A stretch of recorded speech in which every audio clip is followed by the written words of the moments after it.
Muy buena noche, bienvenidos a esta mesa de análisis de Reto 2024, donde analizaremos el tema del transfeminicidio y su tipificación en el Estado de México. Un tema que no solo es relevante desde una perspectiva legal, sino también es esencial para avanzar hacia una sociedad más justa e inclusiva, sobre todo a raíz de la propuesta legislativa presentada por la diputada Luisa Esmeralda Navarro Hernández ante el Congreso del Estado de México, que representa una oportunidad para transformar el panorama actual y garantizar que todas las personas, independientemente de su identidad de género, puedan vivir libres de violencia y discriminación. Y bueno, para eso, en esta ocasión, agradezco mucho que me acompañen Sharon Hernández, quien es representante de la Asociación Real y Trans, Asociación Civil, y Devani Díaz, quien también es integrante de la misma asociación. Gracias por estar aquí, Sharon. Muchas gracias, buenas noches. Muchas gracias, Devani, por estar aquí. Y bueno, antes de entrar a este análisis, les invito a ver esta cápsula sobre el tema que abordaremos.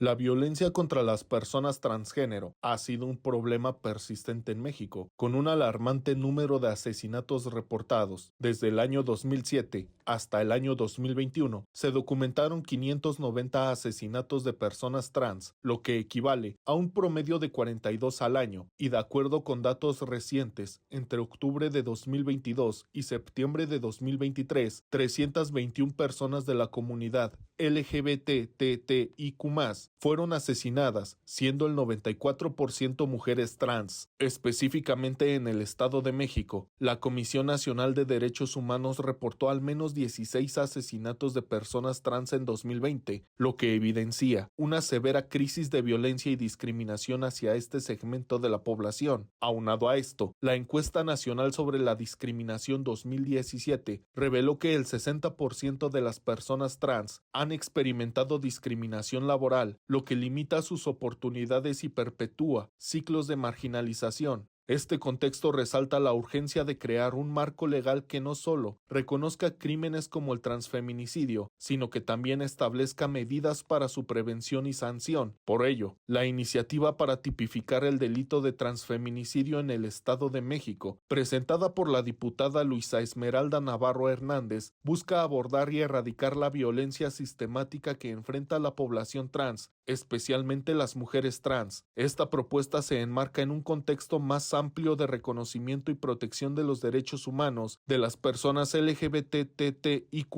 resaltando la necesidad de una legislación específica que contemple las particularidades del transfeminicidio. Y bueno, como pudimos ver, en nuestra entidad ha nacido una urgencia por reconocer el transfeminicidio como una problemática pública para lograr atacar sus causas estructurales. Y por ello, Sharon, te quiero preguntar, para iniciar esta discusión sobre el tema, ¿de qué manera puede beneficiar la legislación, el hecho de tipificar el transfeminicidio a la comunidad trans en el Estado de México, sobre todo en términos de seguridad y de derechos humanos? Buenas noches. ¿De qué manera nos beneficiaría? Pues habría un sustento legal en el cual el reconocimiento, la garantía y la defensa de los derechos humanos de las personas trans estarían en instituciones y tendríamos que hacerlas exigibles. ¿De qué manera exigibles? Para visibilizar, dignificar y garantizar el acceso a la justicia para estas muertes de transfeminicidio. En derechos humanos nos estaría dando el acceso a la justicia, que se constituye como un derecho fundamental para todo ser humano. Y pues obviamente nos beneficiaría y nos ayudaría porque existiría un tipo penal claro para la persecución de estos crímenes de odio, en el cual le daría paso a una investigación con perspectiva de género y seguir evitando la invisibilización de estas víctimas por violencia transfeminicida. Si se reconoce el transfeminicidio o se tipifica, se podrá reconocer como un delito y dará paso para poderlo visibilizar como un delito generalizado, que es un problema de violencia generalizada en el cual podríamos implementar programas, podríamos implementar varios tipos de estrategias de sensibilización para estas instituciones y para los integrantes de las instituciones que sean los responsables de estas investigaciones y de esta búsqueda de delitos que obviamente son por transfeminicidio. Sí, es importantísimo lo que señalas para visibilizar Claro. estos delitos que se están cometiendo y que en este momento pues no tenemos las herramientas adecuadas para combatirlos. Y bueno, Devani, ¿cuál es el marco legal actual que existe en el Estado de México sobre la violencia de género, el feminicidio y cómo diferenciarlo del transfeminicidio? Bueno, el marco legal en el Estado de México referente a la violencia de género de las mujeres incluye leyes y políticas públicas que buscan prevenir, sancionar y erradicar la violencia contra la mujer y la violencia familiar.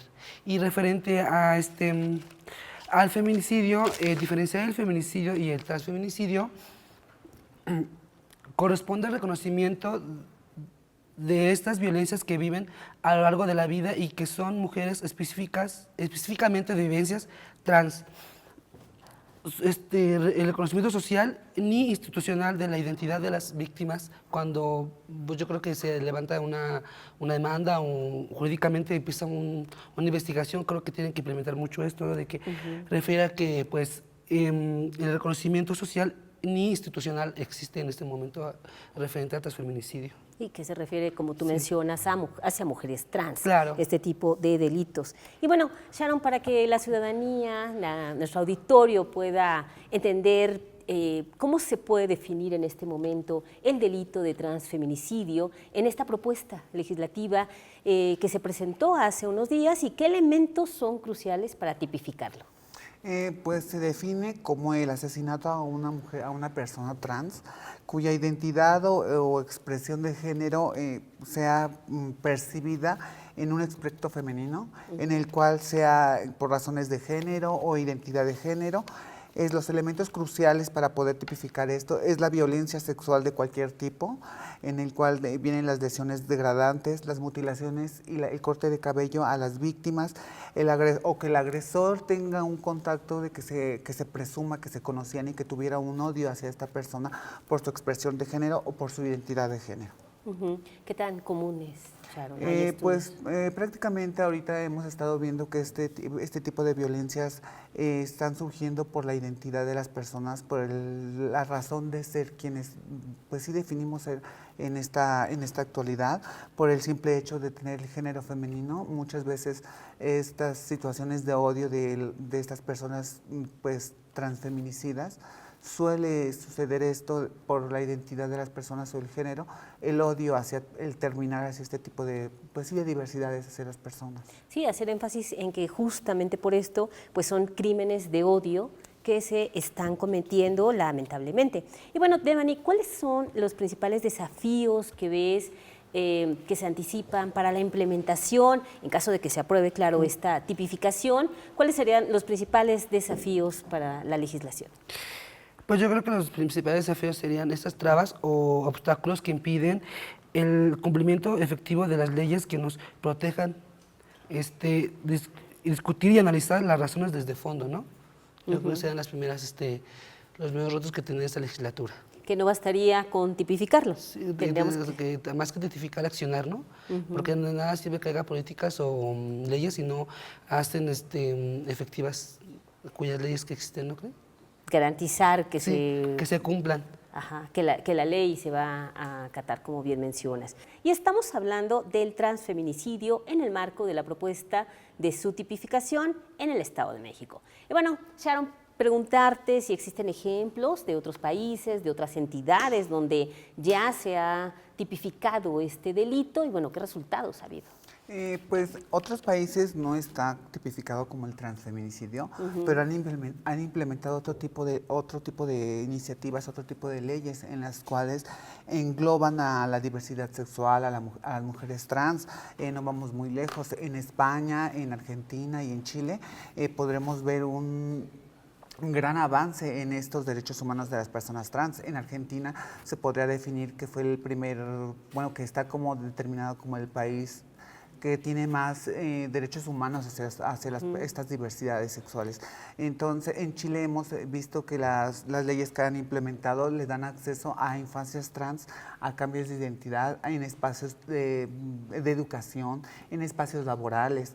Hemos visto que en España también le dan acceso a la salud a las mujeres trans, en lo cual aquí en la Ciudad de México no está el acceso a la salud en espacios laborales, y que si podemos ver en las listas de muertes de transfeminicidio, estos países que estamos mencionando no están en los primeros lugares, están o en los últimos o algunos no están en las listas. ¿Esto qué quiere decir?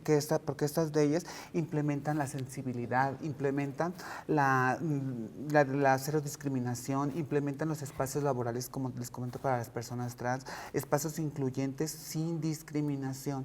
Esto podría conllevar, pues obviamente que si aquí en la Ciudad de México o en el Estado de México se implementan este tipo de políticas públicas, podríamos darle acceso a una vida libre de violencia a las diversidades y exclusivamente a las personas trans. Y ahora que mencionabas de cifras, ¿hay cifras aquí en el país? Pues hasta ahorita tenemos un conteo de 57 muertes entre nuestra asociación y otras asociaciones como la Asociación Letra S, en el cual son 57 muertes de enero a noviembre. Por muertes de diversidad sexual, en el cual también está determinado por otras asociaciones civiles que el 90% de estas muertes quedan impunes. ¿Por qué? Porque no existe una ley que castigue este tipo de delitos y pues obviamente el Estado sigue dando ese mensaje de que la impunidad puede prevalecer en el Estado de México o en cualquier entidad en donde no exista una ley que castigue este tipo de delitos que son con altos índices de violencia. Claro. Y bueno, Devani, ¿qué tipo de capacitación se requerirá desde tu punto de vista para las fuerzas del orden, para el sistema judicial, a fin de que ya que se pueda aprobar esta propuesta, pues se puedan investigar y sancionar adecuadamente los transfeminicidios? Pues yo creo que desde el trato en el que te reciben alguna órgano de justicia, tienen que empezar desde el momento en que te recibe la primera persona. Creo que algo de sensibilización, el acceso a una justicia sin violencia, ni discriminación, perdón, y pues que no se criminalice más a las personas cuando llegan a realizar este tipo de procesos legales, que no se revictimicen más a los testigos o personas que están involucradas en estos transfeminicidios.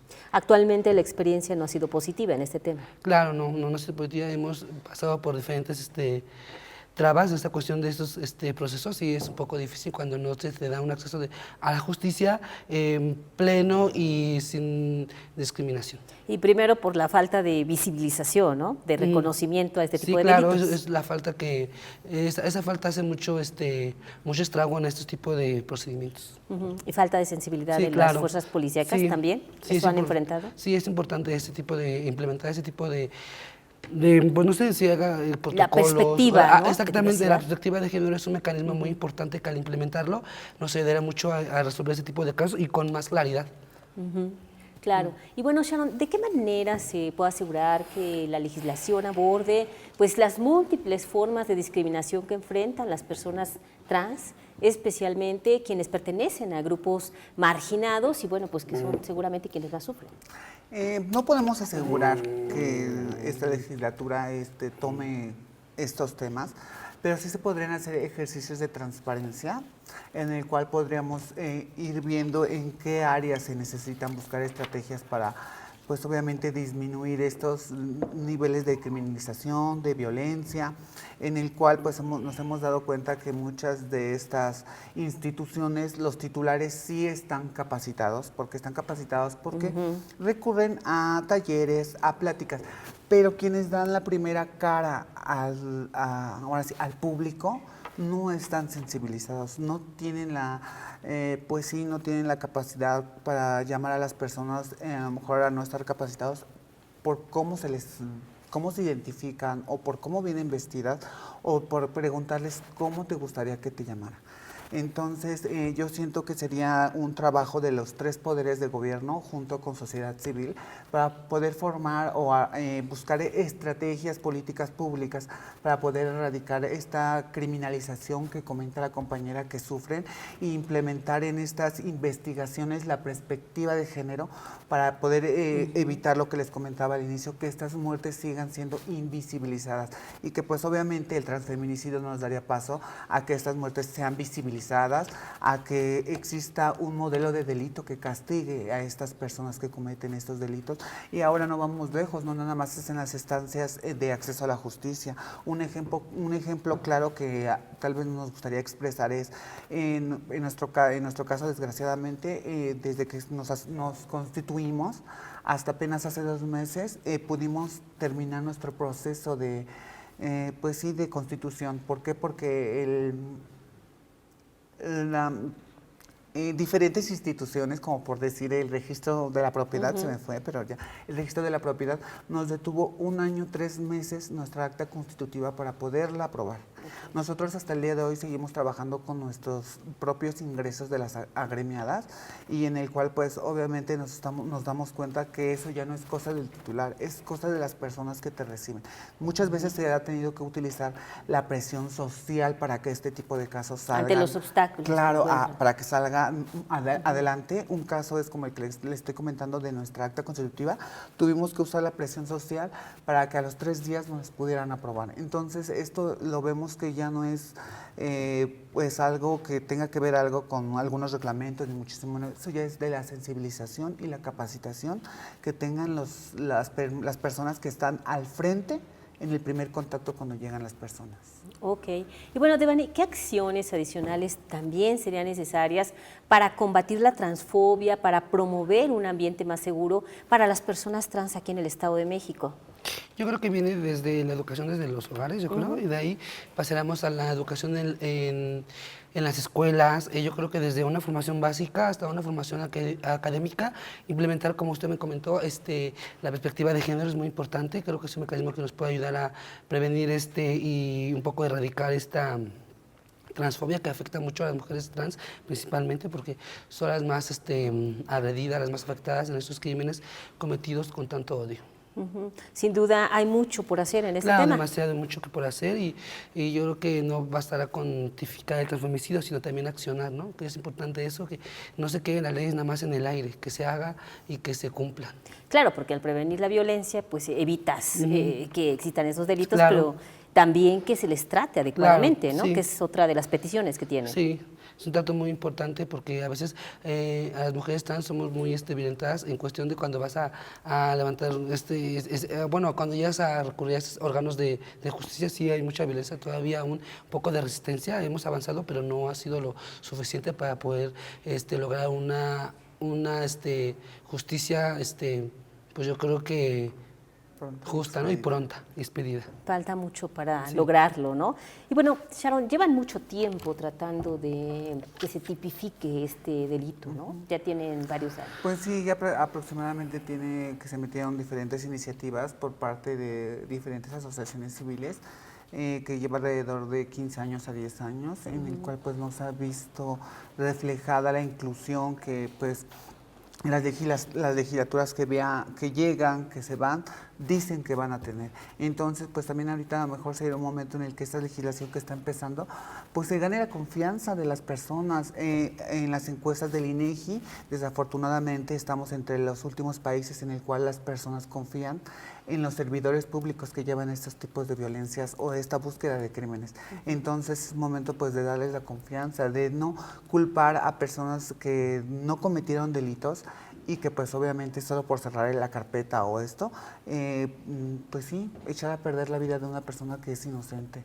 Entonces necesitamos ahorita trabajar en la concientización, en la sensibilización, no nada más la legislatura, porque le agradecemos a la legislatura todos los avances que ha tenido en el derecho a la identidad, en el matrimonio igualitario, pero también les hacemos la invitación para que podamos trabajar en conjunto, que para poder, pues obviamente disminuir estos niveles de discriminación, de exclusión que sufrimos las mujeres trans, sobre todo en los espacios educativos, que es un espacio en el que te estás formando y que si no terminas ese ciclo de formación, pues tu vida queda mermada porque no consigues un trabajo, no consigues un sustento, no eres autónoma económicamente. ¿Y qué es en lo que termina? En el trabajo sexual, en las violencias que cobran vidas, que es el transfeminicidio, porque prácticamente el trabajo sexual no es algo degradante ni muchísimo menos, pero conlleva a muchos delitos. a muchos, perdón, no delitos, a muchas Violencia. violencias, a muchos peligros en la noche, en el cual uno queda en pleno descobijo. Muchas de estas mujeres trans,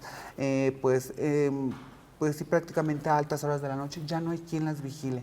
Muchas veces las mujeres trans, la comunidad en general, LGBTIQ+, nos usan como un botín político.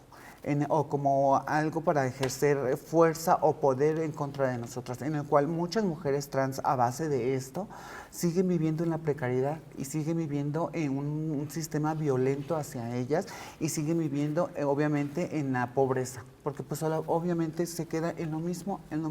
Porque no hay oportunidades. Exacto, y en las oportunidades que te dicen que te van a brindar solamente te dan largas y esas oportunidades nunca llegan realmente, solamente prácticamente quieren que tú apoyes, pero ¿cuándo va a llegar la solución a todo este tipo de problemas que las mujeres trans viven desde el momento en el que se identifican o desde el momento en el que decidimos salir y enfrentarnos con la identidad que nosotras pues sí, definimos como personas? Y bueno, esto también puede inhibir a la gente, ¿no? El temor de algunas personas quizá de no salir, ¿no? Para evitar la violencia. Devaní, ¿cómo ves este tema? Claro, sí, eso ya mucha gente creo que pensar la noche ya es algo de peligro, ¿no? Imagínate, y como comenta mi compañera, a las horas de la noche quedarse las mujeres trans a la deriva en el trabajo. Yo creo que sí es muy importante implementar identificar el transfeminicidio, porque nos daría acceso más a un trabajo libre de violencias, ¿no? Yo creo que sí es importante. ¿Han sido lentos los avances para la comunidad? Pues sí, ha habido avances, pero sí han sido un poco lentos, también un poco rezagados más que nada, ¿no? ¿Qué tendría como pendientes todavía, Sharon? Pues la legislación tendrá como pendiente aterrizar primero la estrategia de educación. Okay. ¿Qué temas vamos a poner en donde no se permita la discriminación ni la exclusión y que los adolescentes, las nuevas generaciones conozcan que hay nuevas diversidades? En el cual pues obviamente eso ayudaría mucho a bajar los niveles de criminalización, de exclusión, de violencia. También si pudiéramos implementar protocolos de acción erradicando la homofobia, la transfobia, también ayudaría demasiado, porque pues obviamente ahorita en esta época en el cual la violencia se ha vuelto prácticamente algo que te puede hacer o viral, porque prácticamente es lo que estamos viendo muchas veces en las redes sociales, que la violencia es lo que ahorita está permeando. Esto ayudaría mucho a evitar y a sensibilizar a las personas que conozcan los relatos de las personas trans. Ahorita la legislatura le toca, pues obviamente, trabajar en este tipo de violencias, en este tipo de inclusiones, en este tipo de sensibilizaciones, pero como lo estamos comentando, no nada más es un trabajo de ellos, es un trabajo en conjunto. ¿Para qué? Para que podamos buscar entre varias cabezas, entre varias opiniones, las mejores estrategias para llegar a que pues obviamente la población LGBTIQ+ pueda vivir una vida libre de discriminación y de violencia y de exclusión en el Estado de México. Ok, y en las redes hay todo un reto también, Claro, porque claro. evidentemente cada vez son más violentas para todas las personas, ¿no? Sí. Bueno, pues todas sus opiniones han sido, por supuesto, muy valiosas. Hay que recordar el tema de la tipificación del transfeminicidio, que es muy importante. Me gustaría, ya estamos en la etapa final, que nos pudieran comentar cuáles son sus conclusiones, Sharon. Pues las conclusiones sería que invitamos al Estado de México a que brinde ese mensaje en el que el Estado de México no va a permitir ni va a, pues sí, no va a ser partícipe de estas violencias, y no nada más hacia las mujeres trans, hacia cualquier ser humano, que cualquier persona que cometa un delito hacia otra persona va a recibir un castigo, y en el cual pues obviamente si el Estado de México legisla estas iniciativas, que no nada más está la de transfeminicidio, están otras iniciativas atrás que diferentes asociaciones de la sociedad civil han estado metiendo, pues obviamente le estamos dando paso a que pues la ciudadanía confíe en estos nuevos legisladores, a que podamos vivir, como les estaba yo comentando, una vida libre de discriminación y violencia. No solamente se trata de implementar estas políticas públicas y de pasarlas o aprobarlas, se trata de implementar acciones afirmativas en el cual se puedan implementar estas políticas públicas como lo está en la Gaceta de Gobierno, sin exclusión ni discriminación. Muy bien, muchas gracias. Muchas gracias. Devani, ¿cuáles serían tus conclusiones? Pues de igual manera, hacer la invitación a que esta legislatura trabaje y que dé un paso más adelante de que sea más de inclusión, que se vea el trabajo, ¿no? Que se refleje en esas boletas públicas y en esas iniciativas que se están trabajando. De una propuesta que se ha quedado en el tintero desde hace mucho tiempo, ¿no? Bueno, pues yo agradezco mucho sus aportaciones. Hay que recordar que la tipificación del transfeminicidio en el Estado de México no solo busca sancionar actos de violencia extrema, de crímenes de odio, sino también visibilizar y reconocer las múltiples formas de discriminación que enfrentan las personas trans. Y al hacerlo, bueno, se enviaría un mensaje claro. La violencia motivada por odio y prejuicio no será tolerada en nuestra entidad. Finalmente, al reflexionar sobre este tema, les invito a considerar cómo cada una de nosotros puede contribuir a erradicar la transfobia y a promover el respeto por la diversidad. La lucha por los derechos humanos es una responsabilidad colectiva y todas y todos podemos construir un futuro donde todas las personas, independientemente de su identidad de género, puedan vivir con dignidad y sin miedo. Así que sigamos en el análisis de esta propuesta de tipificación del transfeminicidio. Y bueno, síganos en otra emisión de Reto 2024. Agradezco mucho, Sharon, que haya estado con nosotros. Devani, muchas gracias. Muchas gracias. Muchas gracias a usted también. Buenas noches.